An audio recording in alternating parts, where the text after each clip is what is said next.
વડોદરાનો રહેવાસી સૌથી મોટો ભાગ હું બેઝ કંપની તુલસી ડ્રોપ. આ તુલસી ડ્રોપ 5 તુલસીનું મિશ્રણ હોય છે એની અંદર. જે લોકો માનતા હોય તો, ના માનતા હોય તો પણ મેં એને અજમાવ્યું છે. આ તુલસી ડ્રોપનું પાણી 2 ટીપાથી વધારે પણ પીવાય તો પણ વાંધો નથી. તમારા શરીરમાં કોઈ પણ નુકસાન થતું નથી. એ પણ મેં જાતે એને અપનાવી જોયું છે. ખાવા વધારે ખવાઈ ગયું હતું તો મને ગેસવાળા ઝાડા થઈ ગયા હતા.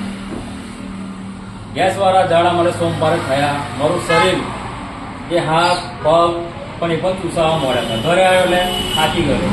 મને મેં વિચાર્યું ડૉક્ટરને ત્યાં જવું.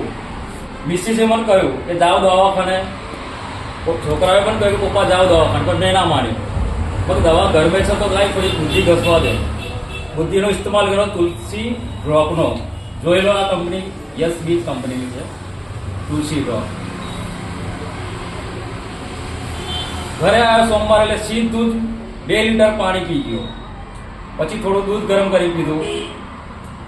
બીજી દિવસ મંગળવારે સવારમાં લેટરીમાં જ ખબર પડી કે ઝાડા મટી ગયા. આનાથી તુલસી ડ્રોપથી. પછી આ તુલસી ડ્રોપ યશબીજ કંપની બીજા લોકો વાપરવું છે કે ના વાપરે? બીજા માટે તમે શું સલાહ આપો? નાના બાળકો હોય, 1 સાલના હોય કે 1 મહિનાના હોય. 1 મહિનાના હોય તો માં તો પીવે કે ના પીવે? માં પીશે તો છોકરાના પેટમાં જશે ને જશે જ. એને પણ મટી જશે. દરેક આ પ્રોડક્ટ વાપરી જોઈએ કે નહીં? બધા નહીં, જેટલા છે ને બધા ને. કરોડો હોય, અતુબામાં હોય, એના માટે પણ. ઓકે, એક વાર આપણો 1000 વાર વાપરો.